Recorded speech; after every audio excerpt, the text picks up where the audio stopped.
Bienvenidas y bienvenidos a La Chila Podcast.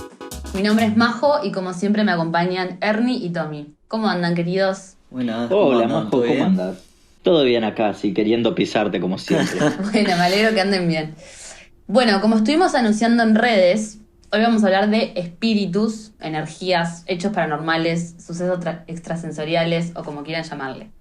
Antes de empezar, quería preguntarles a ustedes, chicos, ¿cómo es su postura respecto a este tema? ¿Tuvieron alguna experiencia paranormal? ¿Creen en todo el mundo de espíritus? Dejemos que responda el escéptico primero. Bueno, como dijo Tommy, yo no creo mucho en esto porque a mí lo que me pasa es que hasta no tener realmente o hasta no vivenciar algo que me haga creer, es como que no sé, me cuesta. No, yo en espíritus lamentablemente tengo que decir que creo, por más que he luchado contra esto toda mi vida, es como ese miedo que no he podido rebatir. Y vieron esa sensación cuando apagás la luz en una sala y te vas corriendo de esa sala a toda velocidad, llegando hacia la luz porque la oscuridad te va a comer. Bueno, eso es lo que yo siento cuando hablamos de fantasmas. Y me acuerdo cuando era muy chico en el departamento de la casa de un amigo, perdón, en el departamento de un amigo, nos pasó justamente que no nos queríamos ir a dormir, por más que nos habían mandado a dormir, eran como las 10 11 de la noche, ya estaban todos durmiendo, estaba toda la casa apagada y nosotros nos fuimos a buscar un vaso de agua y cuando volvimos, cuando estábamos llegando a la habitación, empezamos a escuchar ruidos de cadenas y una voz así como sollozante a lo lejos, nos cagamos todos, yo nunca en mi vida tuve tanto miedo, los dos estábamos ultra pero segurísimos de que eso era un fantasma y que nos estaba viniendo a buscar porque seguíamos despiertos a esa hora. Quiero resaltar que era muy chico, ¿no? Tenía 6 7 años cuando pasó esto. Nunca confirmé que era. Todos nos quisieron convencer de que el ruido de cadenas de hecho venía del ascensor porque la puerta del departamento daba directo al ascensor. Pero yo, qué sé yo, la verdad es que nunca me pude sacudir esa sensación de que hay alguien que nos está vigilando desde algún lugar que no podemos ver. Sí. Claro, a mí me pasa que este tema en particular es un tema que toda la vida estuvo presente en mi cabeza, como estoy segura de que existen. He tenido millones de experiencias, pero como chiquitas, lo que diríamos señales, como, no sé, cosas chiquitas, como que no vale la pena contar porque son breves y me decís, ay, fue el viento, ay, no sé qué, entonces como que bueno, ya fue. Claro. No vale la pena contarlas. Claro. Nosotros en redes estuvimos preguntándoles a ver si tenían alguna historia para compartir con nosotros respecto justamente a experiencias paranormales o extrasensoriales. Y elegimos las 3 más impactantes, si se quiere, o interesantes para contar. Así que, Ernie, ¿querés empezar contando? Como no, esta historia nos llegó de una oyente del podcast. La voy a leer bastante textual porque la verdad está bastante bien redactada. Y dice así: cuando era chica, creo que fue a partir de los 3 años, no recuerdo exactamente cuándo empecé a verlo, o cuándo ya no lo vi más. Había un señor que vivía en la casa de mi abuela. Nadie más lo veía excepto yo. Él siempre se encontraba en el mismo lugar, en una habitación que quedaba en el medio de la casa, siempre a oscuras, ya que la misma no tenía ventanas. Me acuerdo que esa habitación me daba miedo. De todas formas, mi curiosidad siempre me ganaba. Arrimaba la puerta despacito y metía la cabeza para adentro. Siempre veía lo mismo. Un hombre, sentado en el piso, apoyando la espalda contra la baranda lateral de la cama. Tenía las manos en la cara y lloraba. Lo quedaba mirando unos segundos hasta que se daba cuenta que lo estaba observando. En ese momento sacaba una mano de la cara y me hacía señas para que fuese con él. Automáticamente cerraba la puerta y salía corriendo. Hace unos años estaba sentada en un ómnibus, el mismo venía bastante vacío. Yo estaba casi en el fondo y me llamó la atención ver una niña sentada sola en las filas de adelante. Me acuerdo que pensé en ese momento lo raro que fuese que no hubiese nadie sentado con ella. Unos segundos más tarde cruzamos el túnel que conecta 8 de octubre con 18 de julio. Por un momento todo se volvió oscuro y cuando salimos del túnel ella ya no estaba. Empecé a mirar para todos lados, pero no la veía. En ese instante los recuerdos de ese señor me vinieron a la mente. Se abrió en mi cabeza una caja de recuerdos enterrados, y ahí entendí esa sensación rara que siempre tuve cuando visitaba la casa de mi abuela. Sabía que nadie más había vivido allí, ya que mi bisabuelo mandó hacer esa casa como regalo de bodas para mi abuela. Después de este suceso en el ómnibus decidí entrar sola en ese cuarto. Un día, visitando a mi abuela, entré en la habitación. Cerré la puerta y quedé completamente a oscuras. Caminé hasta el centro de la misma, con mucha ansiedad y sensación de taquicardia. Esperé 10 minutos. No pasó nada. Una parte de mí sintió un gran alivio, pero la otra una gran decepción. No sé si lo que veía de niña era producto de mi imaginación, un amigo invisible o un espíritu. Siempre lo tendré presente en mi mente y capaz que algún día nos volveremos a encontrar. Tremendo. Sí, la verdad que es una historia muy interesante, la verdad. Salado. Sí, son de esas historias que te hace cuestionarte, ¿viste? Si estás loco o si simplemente los espíritus se presentan cuando quieren o cómo funciona todo. Claro, o si es algo también asociado a la inocencia, ¿viste? Tipo, como... Claro, un poco... Claro, de cuando sos niño, la típica del amigo invisible. Que cuando sos niño que tenés como una inocencia que yo capaz que la volcaría más hacia el lado, sos más sensible a esas cosas por ser tan inocente. Pero capaz que la gente común lo volcaría hacia... Común, o sea, la gente que no cree, a eso que me quise referir. Lo volcaría más hacia el lado, es una niña, tipo, ve cosas, tiene amigos invisibles. Y es como que me Sí, un genera poco más...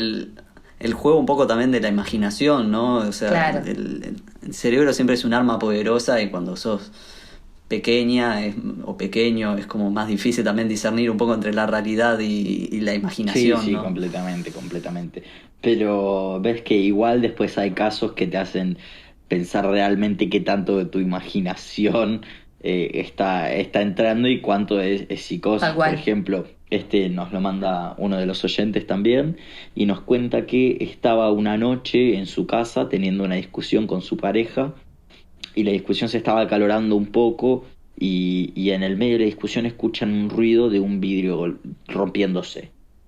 Ellos viven en Argentina, viven en una zona que a veces es un poco complicada, entonces lo primero que pensaron es, uy, están queriendo entrar o algo por el estilo, como que había violencia alrededor.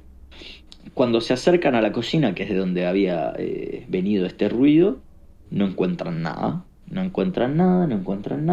hasta que miran arriba de la heladera y arriba de esa heladera había un vaso de cerveza muy grande, te diría que es un vaso de cerveza de 1 litro, 1,5 litros, y el vaso de cerveza tenía un agujero circular en el medio del vaso.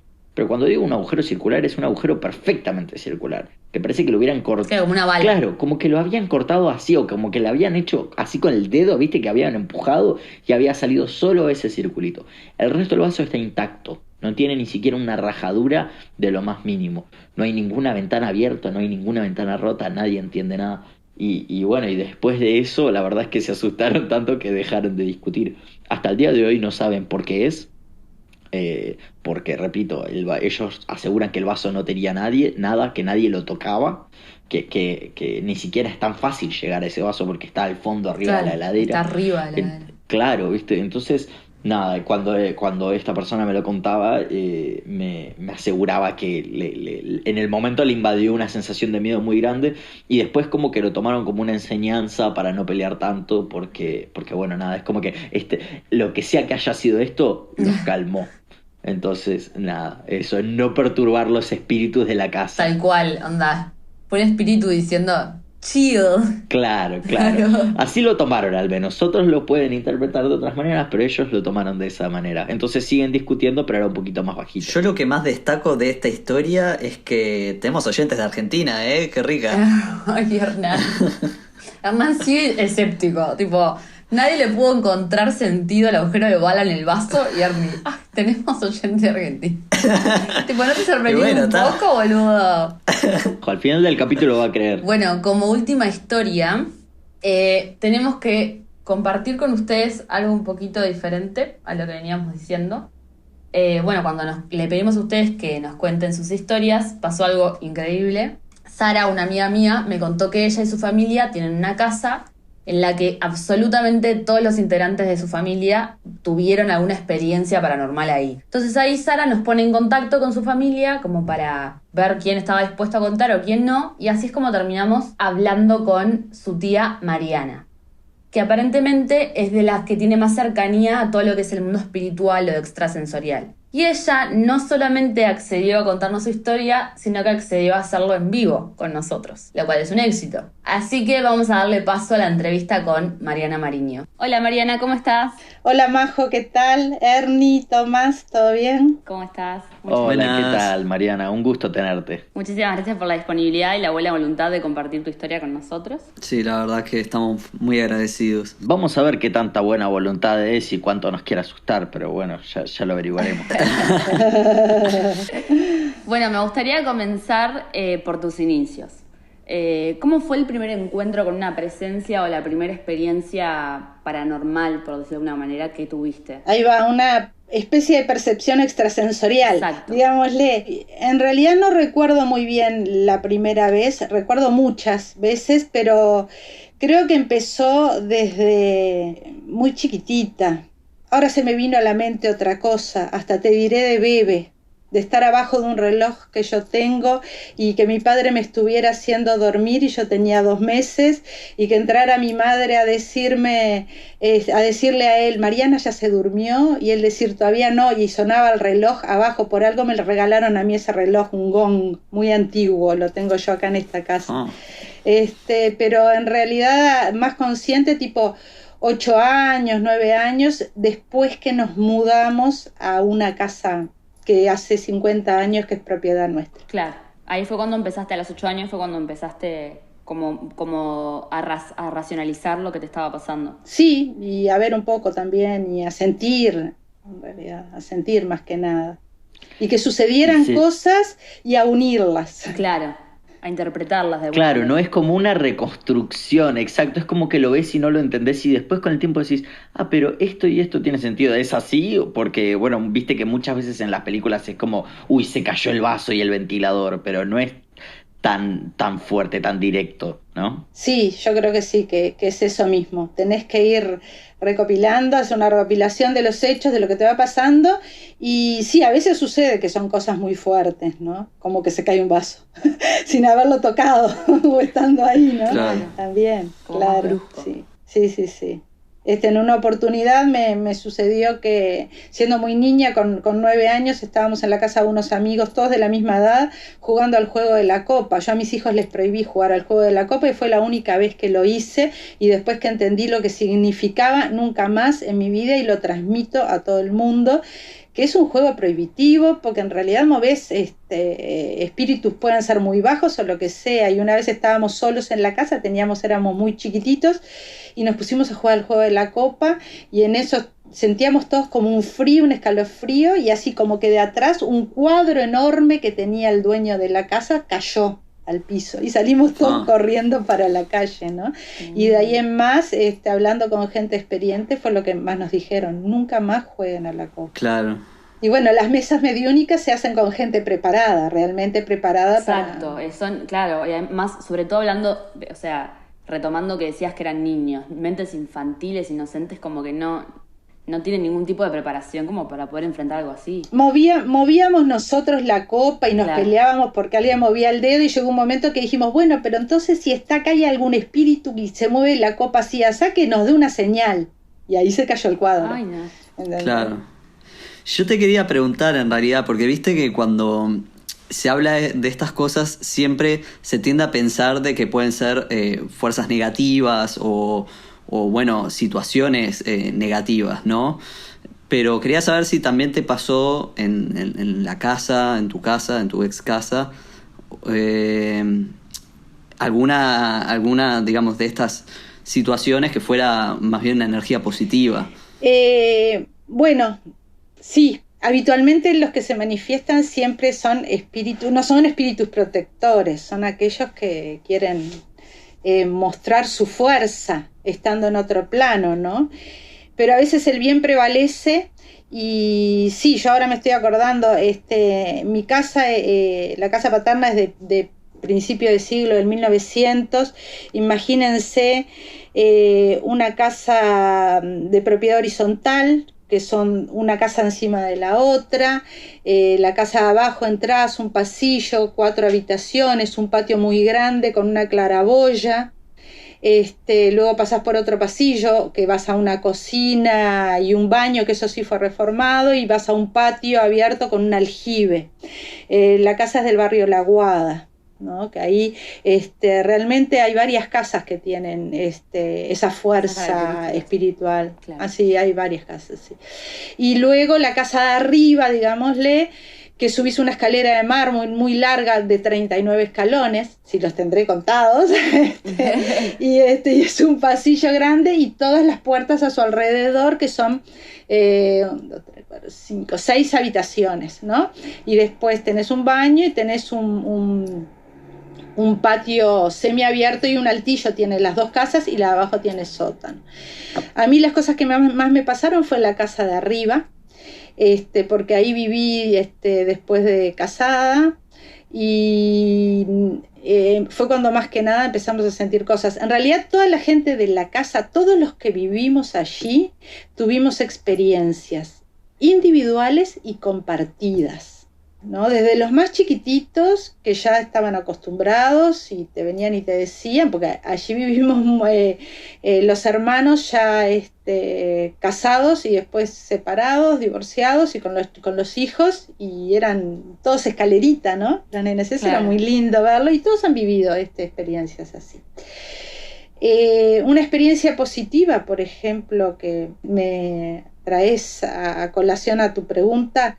Nosotros estábamos en un periodo que no teníamos trabajo con mi marido era músico, yo era cantante en ese entonces, y estábamos sin trabajo y teníamos los dos hijos mayores chiquitos, recién nacidos, tenían 5 y 3 años, creo, una cosa así. Entonces nos sentábamos en el living de noche a ver tele, y dejábamos las puertas abiertas. Viste que las casas viejas tienen las puertas que se abren doble hoja, digamos, de madera, y que daban a la cocina y una luz que teníamos abajo, ¿no? Y era como que pasaba una sombra y que la luz cortaba. ¿Por cómo te dabas cuenta? Porque era como que la luz se cortaba. Claro. ¿Ah? Y cuando mirabas fijamente, no había nadie. Oh. Y se empezaba a prender y apagar la tele. De una manera, tic, tic, tic, tic, tic. Claro. Hacía así la tele. Tic, tic, tic, tic, tic, se apagaba y se prendía. A los 10 minutos de eso sonaba el teléfono y era un trabajo para mi marido. Eso sucedió, ponele 2, 3 veces, hasta que empezamos a asociar que cada vez que se apagaba la tele iba a venir un trabajo. Entonces nosotros nos sentábamos en el living, la tele se empezaba a prender y a apagar, y ya como por chiste decíamos: te van a llamar por un trabajo, y al rato sonaba el teléfono y era un trabajo. Oh. Llevamos a arreglar la tele varias veces, estuvo en observación, digámosle, que la enchufaba el técnico, claro, y nos decía: esta tele no tiene nada, y únicamente pasaba en casa y en ese lugar. Yo creo que eso no le podíamos llamar manifestación negativa, porque en definitiva era alguien que nos estaba avisando, que algo que venía acompañado con algo positivo. Y claro, que no nos preocupáramos, que de esa situación difícil siempre algo aparece. Y eso lo vieron, no lo veíamos nosotros solos, lo vieron mis hermanos. En ese entonces mi cuñado, que venía de Buenos Aires, una vez se durmieron allí en un colchón, y mi cuñada se levantó y dijo: che, la tele se prende y se apaga. Y yo le dije: sí, no te preocupes, que ahora lo llaman a Peter para el trabajo. Qué locura. Sí, esa fue una experiencia positiva, por ejemplo. Y de esas energías, viste, de las que hablábamos hace un rato, de las energías que por ahí te transmiten un poco más de temor, ¿alguna vez te has encontrado con alguna o directamente has visto lo que hacían estas, no sé cómo plantearlo, cuál sería la palabra correcta, estos espíritus, energías negativas? Sí, manifestaciones, por ejemplo. Muchas manifestaciones gracias. Me gusta más. Sí, está bien. Yo también estaba tratando de buscar, a ver. Sí, manifestaciones. En una oportunidad estábamos, en ese entonces vivía mi hermana menor y su marido en el altillo de la casa de arriba, y nosotros en la casa. Se habían ido por un tiempo allí con nosotros, y estábamos todos durmiendo, nos habíamos ido a acostar todos. Aparte, habitualmente siempre era yo la última que me iba a acostar, y dejaba todo ordenado, y en un momento escuchamos como golpes en una parte de la casa, y nos levantamos. Se levantó mi cuñado y nos levantamos nosotros a ver qué pasaba. y vimos que en el baño todo un shampoo, una crema de enjuague que teníamos verde estaba todo chorreando así en la pared, ¿no? Pero el frasco estaba tapado arriba y puesto. Era como que lo habían destapado. Entonces yo le dije, pero ustedes estuvieron acá y tiraron el shampoo. No, si yo estaba arriba, vos me viste bajar recién. ¿Cómo lo voy a hacer yo? Me levanté por los ruidos. Claro. Eso no me parece una presencia todo muy bueno y nunca encontramos qué relación tenía el shampoo que se había caído a una pared que era imposible, solo que agarraras el frasco y tiraras con la pared y el frasco estaba tapado en su lugar. Y cuando nos fuimos a dormir estaba todo bien. Ese ruido surgió a ponerle 20 minutos, media hora después que estábamos todos acostados. Claro, eso lo asociarías con esas como manifestaciones bruscas que habíamos dicho, que a veces no son tan buenas. Sí, esas presencias a mí no me gustan, por ejemplo. Las luces que se cortan de repente tampoco me gustan. Y yo sé que es esa casa, porque después me mudé a otra casa similar y decía, bueno, a ver qué energías hay en esta casa y no, nunca pasó nada. Claro. ¿Y alguna vez te has encontrado con historias ajenas que te han pasado de cerca? Viste como, bueno, vos viviste de cerca, justo te tocó vivir en esta casa y te encontraste con todas las experiencias que nos contás vos y tu familia. ¿Y alguna vez te cruzaste con algo que fuese, o sea, que le tocase a seres cercanos a vos, personas cercanas a vos? Bueno, estoy recordando, esto a mí me pareció fantástico a nivel espiritual. Una compañera de trabajo me pide a ver si podía ir a ver a la hermana, que la hermana estaba muy mal psiquiátricamente, aparentemente, pero no daban con lo que tenía. ¿tá? Por momentos se ponía muy agresiva, gritaba, peleaba, pero cuando iba al médico en realidad no aparentaba tener nada o los estudios que le hacían. Entonces yo dije, sí, voy, no tengo problema. A verla, hacerle un masaje, a ver qué le pasa. Y en ese momento cuando entro a la casa, si bien no sentí nada pesado ni nada, ella me dice, vení, vamos al cuarto, porque yo habitualmente pido para tratarla sola, ¿no? Siempre, salvo que el paciente sea menor o muy chiquito, si no, pido para tratarla sola. Nos vamos al dormitorio de los papás y ella ni bien se sienta, me dice, yo te voy a contar lo que me pasa. Pero aparte fue como un cambio de voz que tuvo muy notorio, ¿no? Yo siento que a mí nadie me cree, pero realmente es como que alguien se metiera dentro mío y me está ordenando hacer cosas. Entonces, inmediatamente yo entendí que era cierto lo que le pasaba. Entendí también que yo no tenía capacidad ni conocimiento para trabajar esa entidad. Entonces miré hacia el costado, como que mirar hacia la oreja y el pelo, para transmitirle mentalmente a esa entidad, que yo sabía que ella lo estaba padeciendo, de que yo no iba a hacerle nada a esa persona, que yo simplemente iba a trabajarle el cuerpo porque le dolía mucho su cuerpo a raíz de lo que estaba viviendo. Le pedí permiso a la entidad.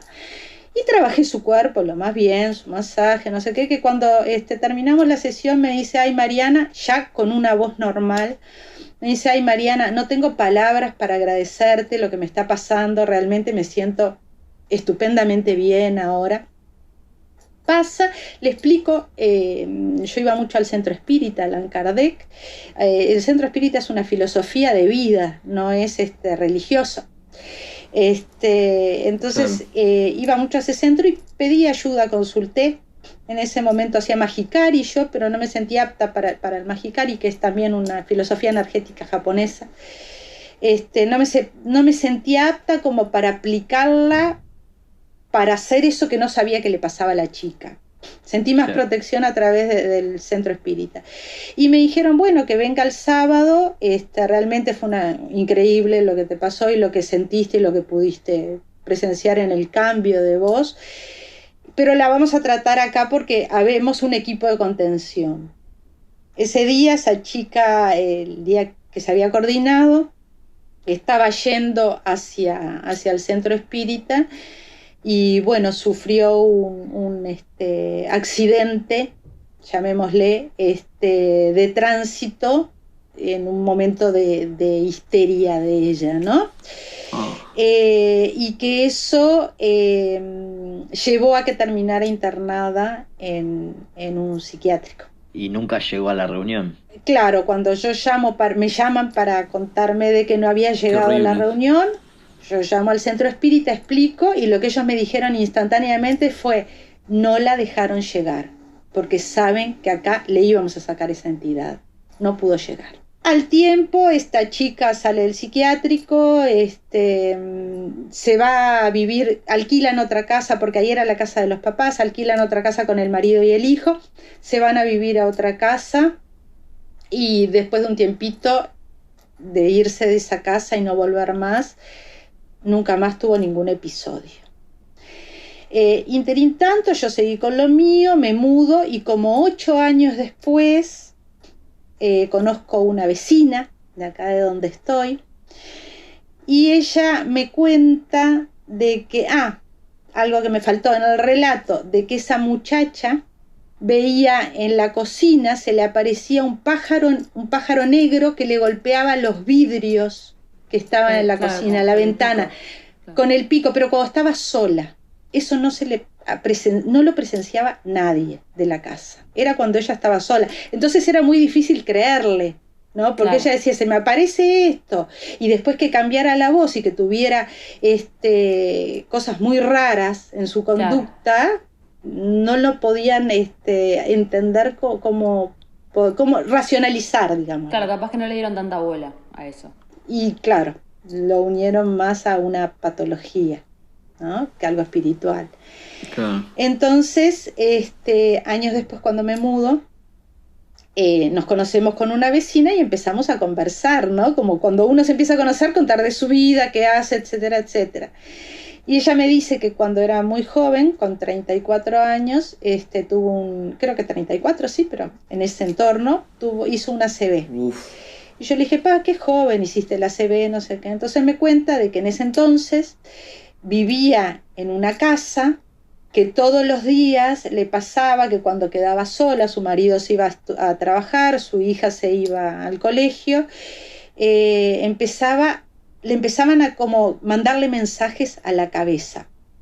Inexplicable, porque a veces uno recibe mensajes, ¿no? Pero ella le mandaban mensajes y eran todos negativos. Suicídate, te vamos a matar, etcétera, etcétera, etcétera. Entonces ella se aferró a una cruz y dormía con la cruz abrazada. Hasta que un día hizo una ACV. Y ahí me cuenta que se le aparecía todos los días un pájaro negro y le golpeaba la ventana. No estoy erizada, pero no. Yo también estaba erizada cuando me cuenta, porque asocié. Y le digo: decime si viviste en tal calle y en tal casa. Y me dijo: sí, era esa misma calle y esa misma casa. No, una locura total. Sí, realmente sí. Yo pensaba ahora invitarla a venir a ella, pero justo no la encontré, no vi la luz para que compartiera también este hecho, porque fueron 8 años después de esa asociación. 8 años después, claro, es un montón. Más o menos, un montón, sí. Es lo que hablábamos de como unir los puntos o las experiencias, de que, o sea, podría llamarse casualidad como no. Sí, claro. Sí, pero que, bueno, en esa misma casa hubo un suicidio después. No, qué horrible. O sea, después de que tu vecina se mudó de ahí, una persona se suicidó en esa casa. Sí, años después. Qué horrible. Vieron que yo tenía razón cuando dije que no había que agradecerle todavía, que nos íbamos a asustar. Yo les dije: ahora ya no quiero dormir hoy, ya está. No, yo no duermo por un mes, olvidaste. No, sí, hay que dormir con pensamiento positivo, pidiendo espíritus de luz que vengan a acompañarnos, que siempre hay montones. Sí, siempre están al lado nuestro, los espíritus de luz están al lado nuestro, claro. Es más, no hay que llamar a los otros. ¿Qué te iba a decir? Mariana, sos lo más. Muchísimas gracias por compartir tu historia con nosotros. Sabemos que son muy íntimas y sensibles estas historias. No es fácil contarlas y exponerte, así que Te agradecemos muchísimo por este espacio que nos brindaste. Majo, gracias a ustedes. Muchas gracias por sumarte, perdón por robarte tanto tiempo. Al contrario, un placer acompañarlos porque me parecen muy buenas las propuestas. Escuché lo que ustedes han hecho y me parece bueno, gente joven que esté haciendo este tipo de cosas, me encanta. Bueno, les cuento, ella es Mariana Mariño, hace medicina china, se centra en la digitopuntura, la reflexología, auriculoterapia y acupuntura. Corregime, Mariana, si me equivoco. Está muy bien. Y hace terapia floral también. A su vez, es instructora en Tai Chi y Qigong. Pueden contactarla a su número de celular, se los dicto, 099-190919. Se contacta con ella, Mariana Mariño, y les puedo ofrecer cualquiera de estos servicios. Infinitas gracias a ustedes y a la audiencia. Gracias a ti. Muchas gracias a ti, un gusto enorme. Gracias por contarnos todo. Y éxitos y a las órdenes. Muchas gracias, Mariana. Cuídate. Muchas gracias. Nos vemos. Chao. Chau, chau. Después de esta bella entrevista, vamos a pasar a hablar de una pareja muy famosa en este mundo de lo extrasensorial, que son Ed y Lorraine Warren. Ellos fueron dos investigadores estadounidenses de fenómenos paranormales. Los pueden conocer por la película El Conjuro. Lorraine Warren nació en 1927 en Estados Unidos y falleció el año pasado, en abril. Ella fue educada en un colegio católico de niñas, en donde a los 7 años comenzó a ver como luces alrededor de las personas, que mucho tiempo después entendió que era el aura de las personas. O sea, se encontró con el conflicto de que la familia, los amigos y la gente alrededor de ella no le entendían o no le creían. Entonces, no le creían o no le entendían, y ahí fue cuando conoció a Edward Warren, el quien después iba a ser su esposo, que fue la primera vez que encontró comprensión en otra persona respecto a este tema. Ed Warren nació en 1926, también en Estados Unidos, y falleció en agosto de 2006. A diferencia de Lorraine, Ed comenzó a vivir experiencias más chiquito, tipo de los 5 años. Él decía que entre las 2 o 3 de la mañana las puertas de su ropero se abrían y salían unas luces flotantes con rostros que lo miraban fijamente. Y en una entrevista de Secrets of the Supernatural dijo textualmente: el rostro que veía más a menudo era el de una anciana enojada. De pronto la habitación se enfriaba al punto de congelarme, se escuchaban pisadas y susurros, a los pocos minutos ya estaba durmiendo en la cama de mis padres. Bueno, Ed y Lorraine se casaron en medio de la Segunda Guerra Mundial y tuvieron a su única hija, Judy. Ed, antes de ser demonólogo, se dedicaba a pintar. Entonces, ahí fue cuando Ed y Lorraine empezaron a ir a casas que supuestamente estaban embrujadas y Ed pintaba como la fachada de la casa. En todo ese periodo, Lorraine empezó a desarrollar su don, o sea, digamos, mejorarlo de alguna manera. Y le empezaron a ofrecer a los dueños de la casa las pinturas que pintaba Ed, a cambio de entrar a la casa e investigar estos aparentes sucesos paranormales. Vale la pena aclarar que ellos en toda su vida nunca cobraron por estas investigaciones, más allá de la pintura, pero nunca cobraron por esto. Bueno, así fue que se hicieron muy conocidos en el ámbito de lo paranormal y fundaron en el 52 la Sociedad para la Investigación Psíquica de Nueva Inglaterra. El trabajo de esta sociedad se basa en la religión, pero también utiliza la ciencia. Y finalmente, les quiero contar que Ed sostenía que él es el más escéptico de todos. Él decía eso, ¿no? Como que era el que menos creía de todos. O sea, que nadie lo podía engañar diciendo mi casa está embrujada y él como se iba a comer la pastilla. Él decía, yo tengo que verlo, escucharlo y sentirlo para creerlo. No, me pareció interesante contarles eso. Tipo yo. Tipo vos. Sí, la diferencia es que este muchacho sí tenía los huevos de entrar a una casa, ¿no? Y digo, yo la verdad es que honestamente, crea o no crea, no me animo a entrar a una casa Total. embrujada de esas ni a ganchos. Para mí es un poquito difícil dejar afuera uno de los casos tal vez más icónicos de los Warren como pareja, como de monólogos. Y bueno, hay gente que se encargaba de develar estos misterios paranormales, extrasensoriales, o como te guste decirle. Entonces yo les quería traer un caso hoy, que como digo, mucha gente lo debe conocer aunque sea de nombre, que es el caso de Amityville, ¿ok? Amityville es un pequeño pueblo en Nueva York, en Estados Unidos, y nada, en el 1974, en una casa en este pueblo que se llamaba Amityville, en la calle 112 de Ocean Avenue, una calle que era muy residencial, muy poco transitada, pero estaba llena de casas. Bueno, en esta casa supuestamente un fantasma o un desconocido, alguien, asesinó a una familia entera. ¿Ok? Asesinó a los 2 padres y a 4 hijos de balazos en la espalda a los 6. Sí, sí, es muy violento como arranca la historia. Por eso, tipo, ténganme paciencia porque lo sobrenatural llega un poquito más adelante. Entonces, en este 13 de noviembre de 1974, entra un hombre a un bar gritando completamente desesperado diciendo: mataron a toda mi familia, mataron a toda mi familia.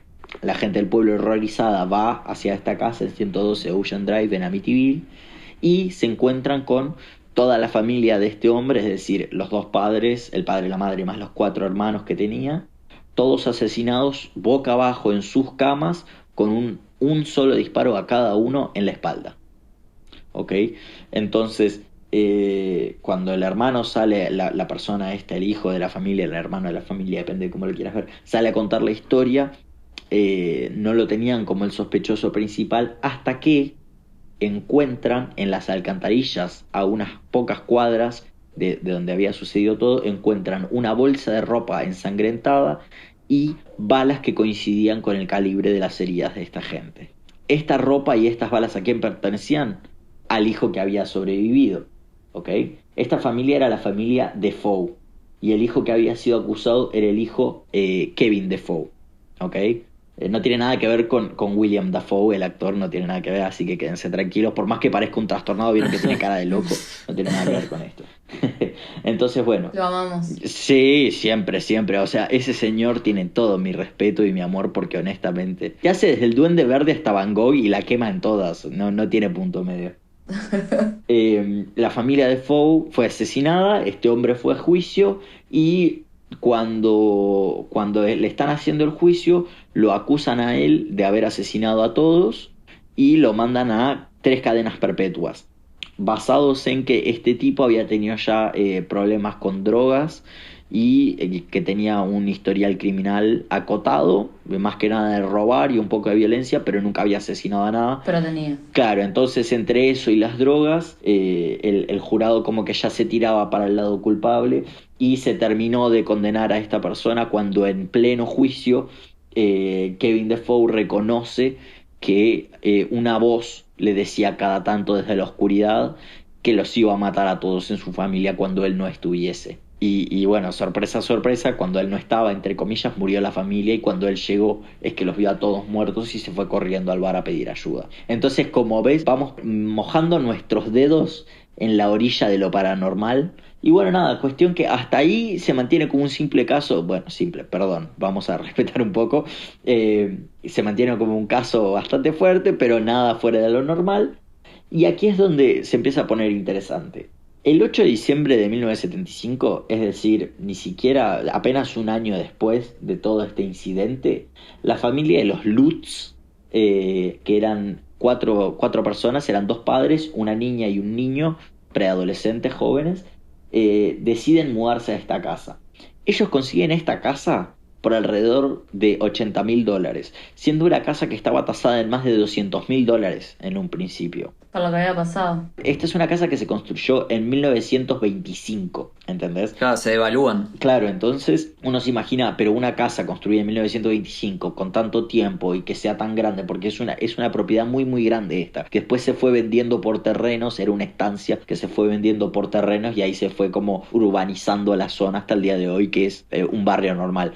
Pero en esa época, en el 74, cuando sucedió, era un poco más rural, entonces abarcaba bastante territorio la casa. Y bueno, esta familia de clase media, se mudan aquí. Lo que tiene de particular es que solo vivieron 28 días en esta casa. Al día 28 la situación se volvió tan insoportable que tuvieron que irse. Esta familia ya desde el día 1 sentía como algo extraño, ¿ok? A ellos no les dijeron que la casa había sido habitada por una familia que había sido toda asesinada. No se lo dijeron hasta que se mudaron y ellos se enteraron por el mismo vecindario. Entonces, bueno, cuando se mudaron allí, se enteraron de este evento, llamaron a un cura. ¿Ok? Este cura, de hecho, nunca nadie de los investigadores, al menos de la fenomenología, no lo pudieron encontrar. Los únicos que tenemos como testigos de esto es la misma familia de los Lutz. Pero bueno, este cura fue y bendijo toda la casa, excepto una habitación, que era la habitación principal antiguamente, donde vivían la expareja, la pareja asesinada, ¿no? Cuando el cura entró, antes de tirar el agua bendita, él sintió una especie de voz, pero como muy, muy grave, casi como si fuera... ¿Vieron estos registros auditivos que el oído humano no llega a escuchar porque son muy altos o muy bajos? Superan nuestro espectro. Bueno, entonces se escuchó un ruido que casi superaba el espectro por lo bajo, es decir, una voz muy, muy grave y ronca, diciéndole fuera, que se vaya, get out, le decía en inglés, le decía get out, según lo que describe el cura, ¿no? Entonces, bueno, entonces nada, cuestión que el cura después se va de la casa y les dice, miren, está todo bien, solo no entren a esa habitación, ¿vieron esa puerta? Bueno, no la abran. Básicamente esa fue la recomendación del tipo. Allí arrancan las cosas más locas. Las cosas más locas al principio la vivieron los hijos, pero con el tiempo la empezaron a vivir todos, especialmente el padre, George. George Lutz se levantó durante 2 semanas todos los días a las 3:15 de la mañana. Y se levantaba porque siempre una puerta distinta de la habitación, sea del ropero, la puerta de la habitación o la puerta del baño, una siempre se abría de manera violenta. Chan. Entonces él se despertaba a esa hora. Todas las noches pasaba esto, hasta que un día no lo pudo tomar más, se lo comentó a la familia empezó a comentar actividades que habían vivido ellas, como les contaba, especialmente los niños. Los niños contaban que muchas veces cosas que se rompían, no las rompían ellos, pero que se caían de manera espontánea, y bueno, los padres no les creían, entonces pasaba como con un simple castigo o con un simple reproche a los hijos y listo, y lo dejaban pasar, ¿no? Sin prestar atención a esta posibilidad de que podía ser un espíritu. Pero todo se va de control, que esta es la última noche que pasan, esta es la noche 28, todo se va de control cuando Katy Lutz, la madre, llega de hacer las compras navideñas a la casa y decide ponerse a limpiar. Y cuando llega al baño de visitas, ve como una sustancia medio negra, verdosa, muy, muy, muy, muy densa y viscosa. Pero los expertos paranormales confirman que eso que había en esa casa era ectoplasma, es decir, el residuo físico que dejan los espíritus. Hay algunos que creen en esto, como hay algunos que no. Hay muchos espiritistas que dicen que esto es cualquiera, pero la corriente demonóloga de los Warren justamente se basaba en que todo el espíritu deja un rastro, y ese rastro es este ectoplasma que es de los espíritus más turbios. Una huasca. Claro. Bueno, entonces en ese momento, cuando estaban teniendo esta discusión, que Cathy contó lo de las paredes y que bueno, el padre comentó lo que le había pasado y los hijos comentaron todo esto, dijeron, ¿saben qué? No podemos seguir así, vamos a agarrar un crucifijo y vamos a encargarnos nosotros del tema. Entonces decidieron entrar a la habitación principal, a la que el cura les había dicho específicamente no entren ahí porque, bueno, la van a cagar. Entraron. No entro. Y entraron con un crucifijo, entró el padre. Y empezó a recitar la Biblia a diestra y siniestra, hasta que en una de esas empezaron a escuchar voces, muchas voces, como 4 o 5 voces distintas. Ven por dónde va la cosa, 4 o 5 voces como los que fueron asesinados. Entonces empiezan a escuchar 4 o 5 voces distintas que le decían que parara. ¡Ah! Claro, entonces en ese momento los Lutz se van de la casa. Y aquí entran nuestros amigos Warren, ¿ok?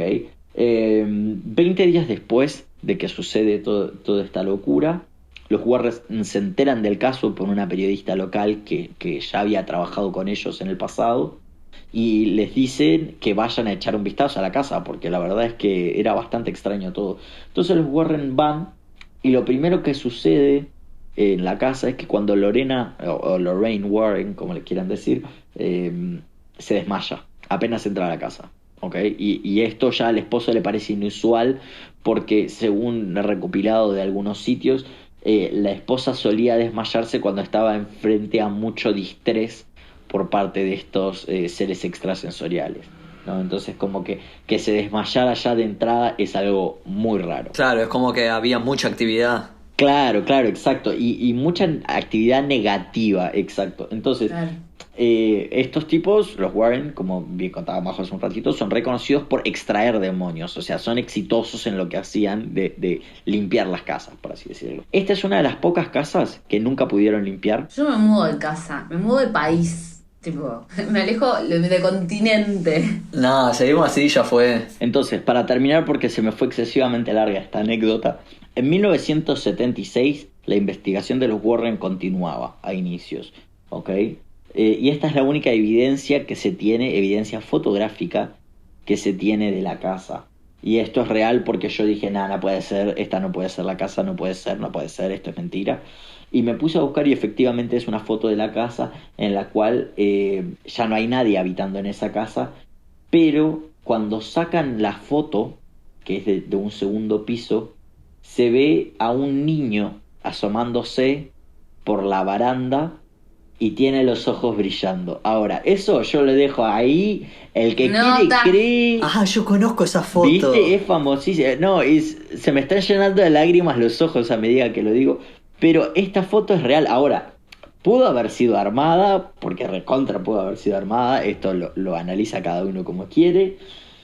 Yo voy a decir esto una sola vez porque no lo dije antes y no lo voy a repetir, pero esta foto para mí es real porque es realmente creepy todo, da mucho miedo, da mucha impresión. Basta, Tommy, me da miedo en serio. Para mí hasta, yo creo que si es que esto. nuestros oyentes desean, podemos subir la foto para los que después quieran. Pero bueno, nada, cuestión que sacaron esta foto. Chicos, yo no la subo.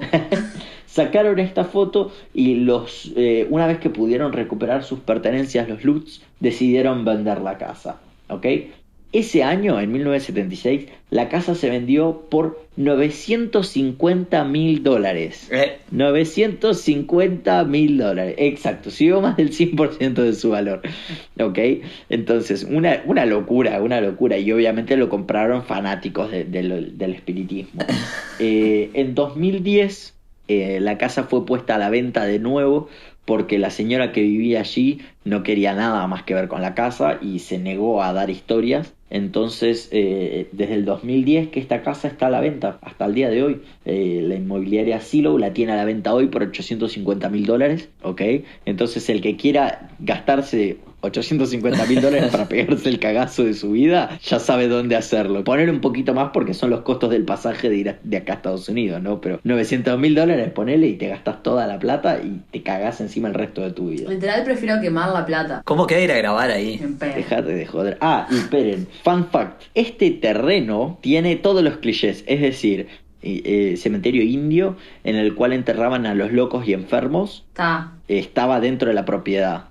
Y además un mago negro muy muy reconocido del siglo XIX en Estados Unidos fue enterrado también en esa zona porque él decía que tenía conexión con los espíritus indios, entonces fue enterrado allí. Ernie, seguís sin creer. Es un caso muy interesante igual el de Amityville, y es uno de los casos quizás más mediáticos, ¿no? Y tomo esto como pie para hablar del otro caso que quiero traer yo a colación, que es el poltergeist de Enfield, que pasó entre el 77 y el 79, se desarrolló durante 2 años, que muchas veces le dicen el Amityville de Inglaterra, porque ha tenido muchas idas y vueltas entre si realmente estaba pasando algo o si fue todo armado por la familia que vivía ahí. Pero bueno, a grandes rasgos este caso, para empezar, se cuenta mucho lo pueden ver en El Conjuro 2 de James Wan del año 2016, que la película se toma bastantes libertades, ¿no? Agrega el personaje de la monja, que en realidad no existe en la historia original, y el del hombre torcido, el Crooked Man, que tampoco aparece, y le da mucho protagonismo a los Warren, que en realidad, después veremos, no tuvieron tanto protagonismo en este caso y más bien fueron a vender humo y sacarse la foto. Pero bueno, este caso se dio todo en una misma casa donde una familia donde vivía la madre Peggy Hudson y sus 2 hijas y sus 2 hijos, Margaret de 13, Janet de 11, Johnny de 10 y Billy de 7, empezaron a vivir cosas extrañas. Todo empezó cuando la segunda hija, Janet, empezó a ver una figura de un hombre mayor sentado en un sillón de la casa. Y después empezaban objetos que desaparecían, objetos que levitaban, hasta que un día a Janet algo la tiró de la cama. Y ahí fue cuando la madre decidió, llamar primero a la iglesia local, a ver qué podían hacer. Y llamó a la policía, y la policía, cuando fue a investigar esto, fueron testigos de ciertos objetos que se movieron solos. Esto lo pusieron en el expediente oficial. El expediente oficial causó revuelo en la jefatura local y llegó a los medios. Ahí los medios fueron a la casa y ahí es cuando se empieza a mediatizar todo. Después, gracias a esta mediatización, también fueron medios muy amarillistas que fueron en su momento, fue que cayó 2 investigadores, uno llamado Maurice Grosse y el otro es Lyon Playfair. Son como los 2 investigadores, que uno es escritor, el otro es un psicólogo. Fueron las 2 personas que llevaron a cabo en realidad la investigación. Y ellos tuvieron, entrevistas con Janet y con las demás personas que vivían ahí, y intentaban probar de muchas formas esto de que esta persona mayor se comunicaba a través de Janet. Y de hecho hay grabaciones reales en las que se escucha a Janet hablando con la voz de esta persona mayor. Ahora vamos a poner un fragmentito nomás para que escuchen. Days before I died, I went blind. Then I had an hemorrhage, and I fell asleep, and I died in a chair in the corner downstairs. ¿En serio hablaba así? Sí, Nah. sí, un viaje. No, yo nunca tuve el coraje de verlo, el video. No pude. Aparte, esta grabación la ponen también al final de la película, el Conjuro 2, cuando ponen las grabaciones reales. Y sí, en realidad es una niña de 11 años, pero que está hablando con una voz de un señor mayor. Después, se dijo como que quizás era una especie de ventriloquismo que hacía Janet, y que no necesariamente era una posesión.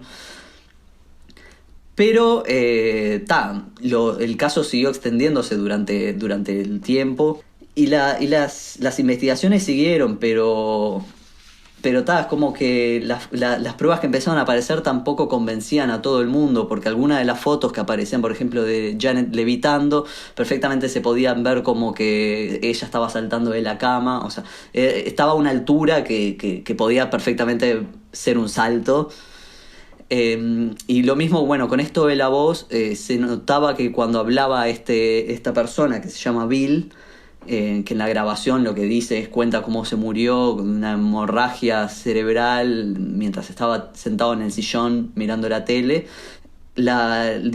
Cuando habla Janet, cuando habla con la voz de Bill, sigue teniendo ciertas cosas del lenguaje, ciertas manías del habla de Janet. Por ejemplo, saltar de un tema al otro, o algunas muletillas que Janet tenía a la hora de hablar y que se transmiten en esta voz. Eso también es algo que llamó la atención, y que por eso también hay gente escéptica en ese sentido. Claro, si hubiese sido un hombre mayor, capaz que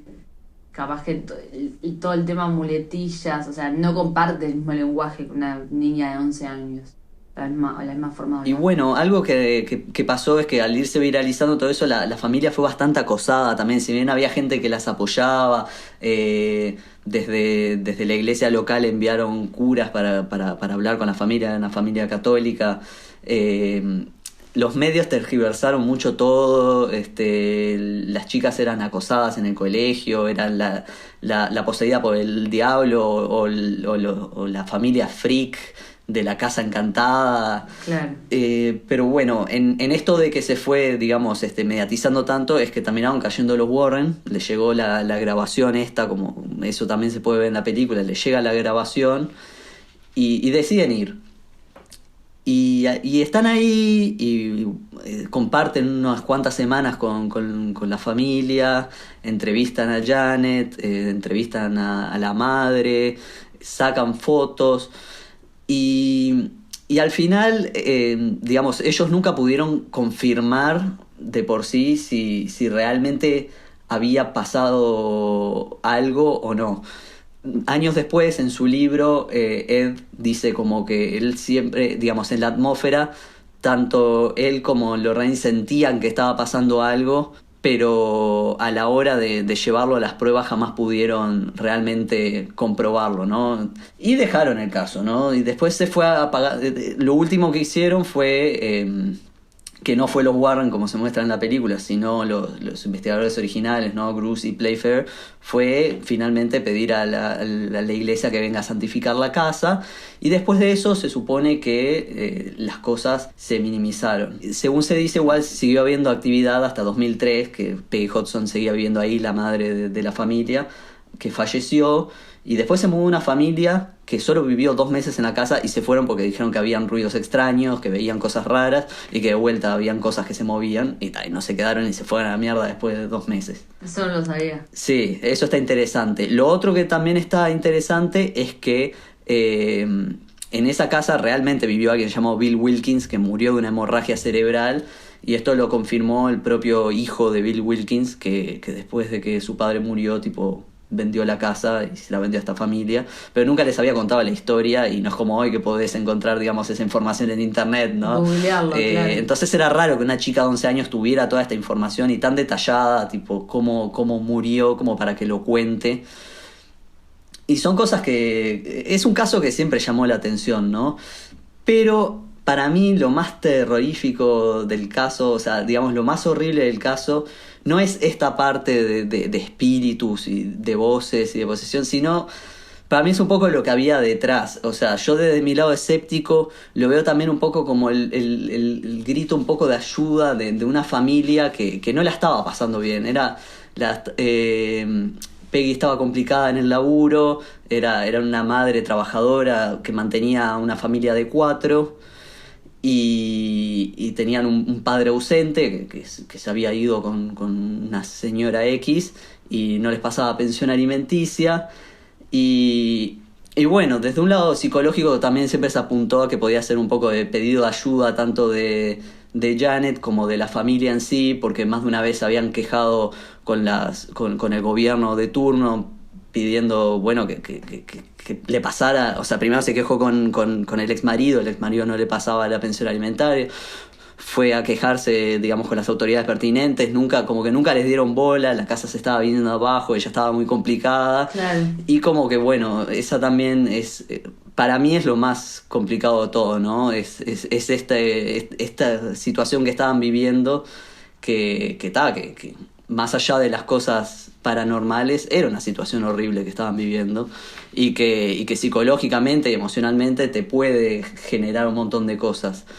Y una de las veas por donde lo veas, es horrible. Claro, exacto. Y una de las conclusiones a las que llegan justamente distintas expertos y expertas es esto de que las personas que creen en actividad paranormal a veces tienden a cuando viven cosas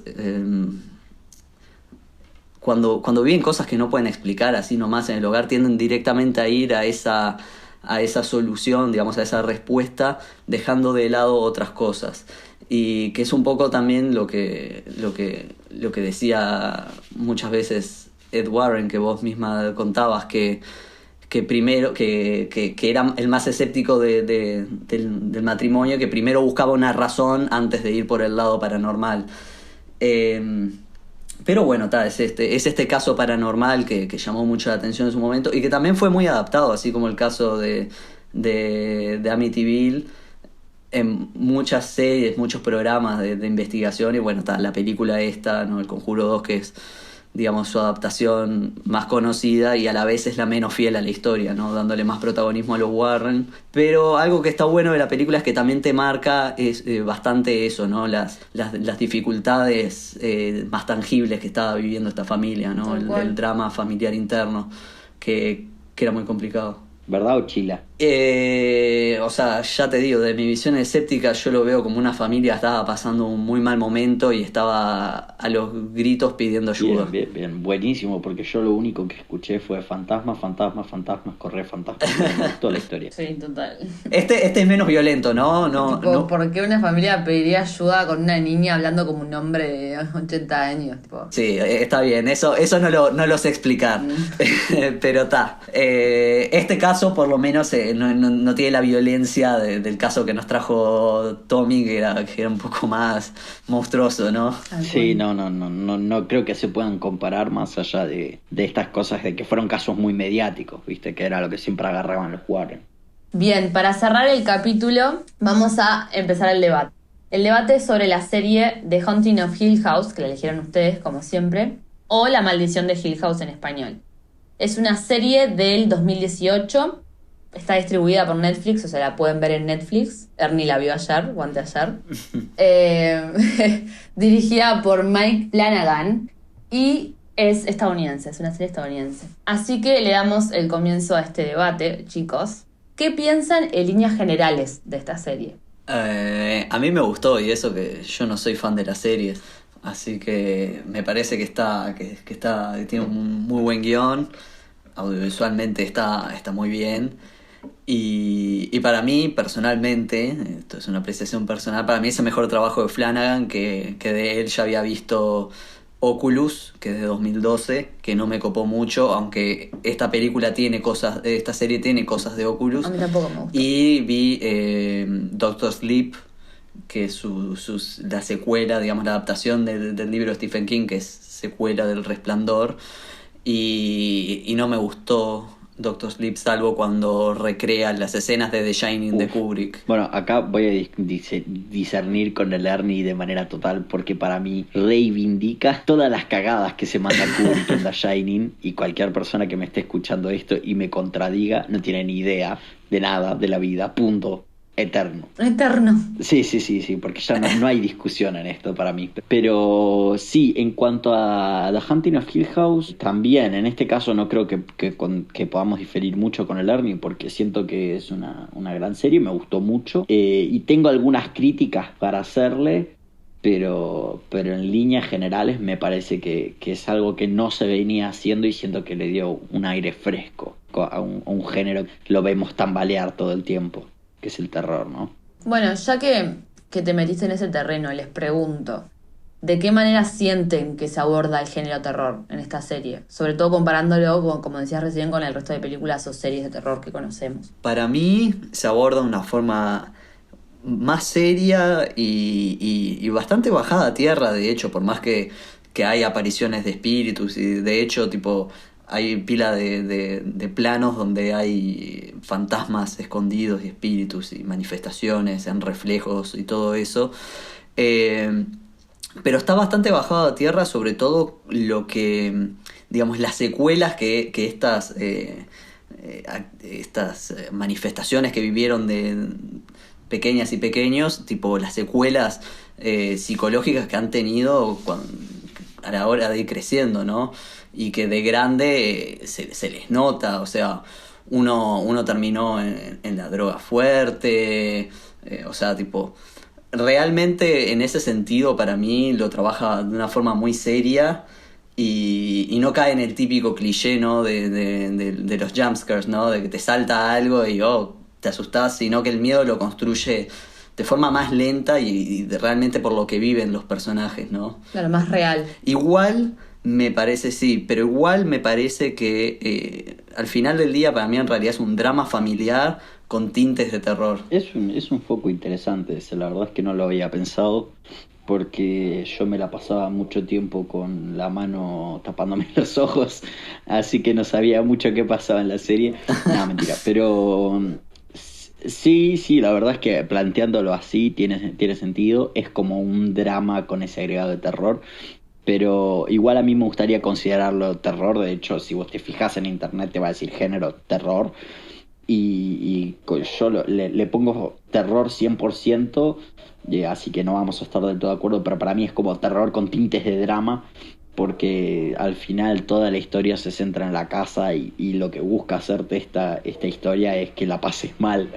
Y a eso le agregan como esa cosita, viste, de terror, de drama, pero siento que es más que nada porque tenían muchos personajes y la mejor forma de que vos conectes con todos ellos es agregándole cosas traumáticas afuera del terror. Intentaron hacer que nosotros, espectadores, podamos relacionarnos con esos personajes, pero es simplemente por eso, para una cuestión de que a la hora de que venga la parte del miedo, vos te asustes, no solo vos, sino te asustes vos con ellos.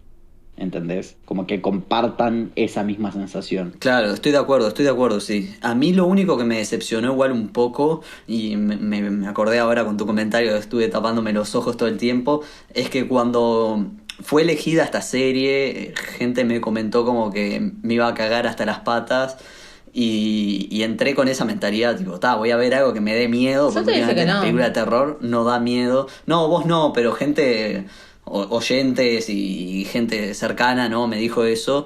Y la verdad es que no me pasó. También me dijeron que era re cualca por nunca haber visto esta serie, así que nada, eso. Yo te lo advertí, te dije, tenés que ver. Por suerte la audiencia fue genia y eligió esta serie porque tenías que verla. Sí. Y sé que no la ibas a ver si no fuera por la chila. Sí, es verdad. Salvo con ese traspié de La Casa de Papel, ¿no? Pero dio un buen debate. Así que se las perdonamos. Pero le hicieron pasar mal a Lerny. Odié tener que ver esa serie. Sí. Bueno, chicos, yo quiero decirles que estoy como un poco de acuerdo con los dos en esto, en la parte de terror. Me parece que si existiera un termómetro para medir el género terror, esta serie sería como, por así decirlo, como que llega tipo ahí al límite de ser una serie de terror. O sea, por un pelito llegó a ser serie de terror. Si no, sí, estoy de acuerdo con Ernie que sería más drama. Obviamente los primeros capítulos a mí me dieron miedo, pero yo creo que fue por eso que decís vos, Ernie, que a mí me dijeron, boludo, te vas a cagar hasta el orto. Y fui tipo, además yo soy re cagona con el tema, entonces fui con la cola entre las patas y obviamente la mínima yo ya me cagaba hasta el orto. Claro. Pero después se empieza a desenvolver una historia increíble y se vira mucho al drama. De hecho, hablan de abuso infantil, hablan de problema de las drogas, hay un montón de temas, o sea, de problemáticas sociales muy interesantes que abordan. Que me parece que llega un punto de la serie que realmente vira completamente hacia el drama. Así que ahí estoy como un poco de acuerdo con los dos. Bueno, para terminar este debate, les pregunto, ¿cómo ponderarían en términos de historia a esta serie? A mí, bueno, como dije al principio, la historia me gusta mucho, está muy bien construida. Esto de que los primeros 5 capítulos se centra cada uno en cada uno y va en orden de edad de este grupo de hermanas y hermanos. Para mí eso está re bien porque llegás a conocer, en los primeros 5 capítulos conoces bien la historia de qué fue lo que vivieron en la casa cada una de esas personas y qué secuelas les trajo en su vida adulta. Y para mí eso está excelente porque en los primeros capítulos ya, o sea, en estos 5 capítulos empatizaste de alguna forma con todos los personajes, aunque sea tipo, capaz que te cae re mal el escritor. A mí me pasó que el mayor de ellos me caía re mal. Sí, me caía re mal. Pero por ejemplo, agarré tremenda empatía con Luke, que es el que termina en las drogas, o con Theo, la hermana esta que usa los guantes. La más chiquita. Que es psicóloga. No, la del medio, que está psicóloga. Ah, sí, mal. Y para mí eso está muy bien. Y algo que también para mí maneja muy bien es el ida y vuelta en el tiempo, que eso es algo que le critiqué a La Casa de Papel, pero que para mí acá está muy bien hecho y audiovisualmente está muy linda filmada, sobre todo el capítulo 6, que para mí no solo es audiovisualmente, digamos, el más destacado, con todos los 6 planos secuencias que tiene, sino que ese que tiene el mejor guión, porque es cuando la familia realmente se dice todo lo que se guardaron durante años, se lo dicen en el funeral con el ataúd de la hermana ahí al lado de ellos y ellos cagándose puteadas. Igual se muere en el primer capítulo la hermana, digamos la verdad. Entonces es como que ese capítulo es muy fuerte, Dato no menor, no fue producida por Netflix. No fue producida por Netflix. No, es Paramount Television, ¿no? Sí. Creo. 2 productoras más, pero sí, Paramount es una de ellas. Y para mí eso, tipo, está muy bien construido, justamente a lo que voy. El drama está ahí y la bajada a tierra psicológica de los personajes está ahí, y eso me encanta porque dejan de ser meras personas que están viendo cosas y deja de ser un producto que lo único que busca es asustarte, sino tipo que busca que generes empatía con estas personas realmente. Con eso recontra coincido con el Ernie, y acá les traigo un punto que seguro que no lo habían pensado, y cuando se los cuente van a decir, tiene sentido, tiene sentido. Si se dan cuenta que en la familia son 7, ¿no? Contando a la madre son 7. Sí. Bueno, si se dan cuenta, estos son los 7 pecados capitales, gurises. Cada uno, en sus capítulos, cada uno muestra uno de los 7 pecados capitales. Es un viaje, o sea... ¿En serio? Sí. En la historia... Cuando te van mostrando todo, al principio yo decía, ¿por qué es que son todos tan distintos? Porque ustedes se dieron cuenta que tienen... Sí, la caracterización de personajes. Claro, entonces, pero vos te das cuenta aparte que son tan definidas sus actitudes y son tan distintas a las de los hermanos, que al final del día uno dice, es como que las hubieran armado para eso. Ay, Thanos, me intrigó mucho esto. Sí, yo quiero saber cuál es cuál. ¿Cuál es cuál? Claro. Bien, Luke es la gula acá. O sea, en este caso no es tanto relacionada a la comida, sino con las drogas. Claro, tiene sentido. Después tenemos a la hermana mayor, que es interpretada por Elizabeth Bracer, que es Shirley, ¿no? Es que se llama así. Bueno, Shirley está con la envidia, porque ella siempre fue la envidiosa de todos sus hermanos, especialmente el hermano del escritor. Cuando están juntos los 6, ya los 5 que quedan vivos, cuando están en el funeral, ella le dice en voz alta a la hermana que le tenía alta envidia. Pereza. No. Sí, Me volaste Pereza. la peluca, Pereza Tom. es Kate Siegel, Sí, que yo sería estoy quedando de Teodora, cara. la que tiene los guantes, ¿vieron? Bueno, ella es Pereza, porque no hace nada más con su vida, o sea, Sí. además de su vida profesional, todo lo que ella hace es vivir en el momento y vivir en stand-by.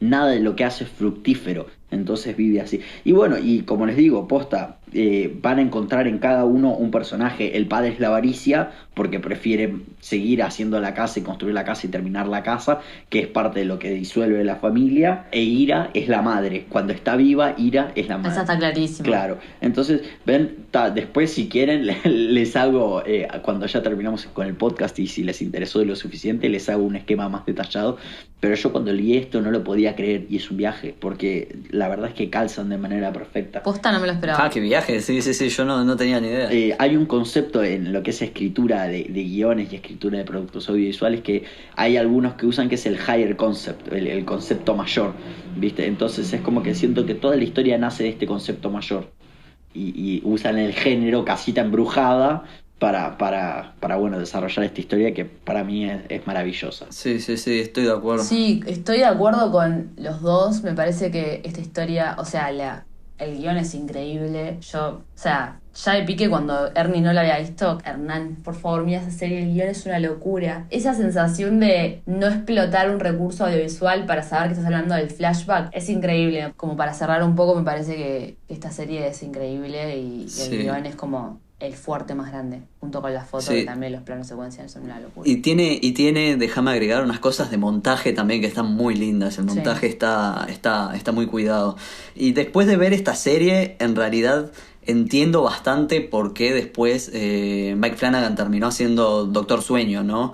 O sea, tiene mucho esto de resplandecer, digamos, como en El Resplandor y en Doctor Sueño, ¿no? Ver espíritus o un familiar que trata de matar a sus hijas e hijos. Es como... Tiene mucho, ¿no? Es muy entendible. Y es como que después de ver esto dije, tipo, con razón Mike Flanagan terminó haciendo Doctor Sueño. Es como, sí, lo tenía que hacer él. Entonces les hago una pregunta para ver si ya terminamos este capítulo, que bueno, la audiencia probablemente no se dé cuenta, pero llevamos horas ya grabando esto.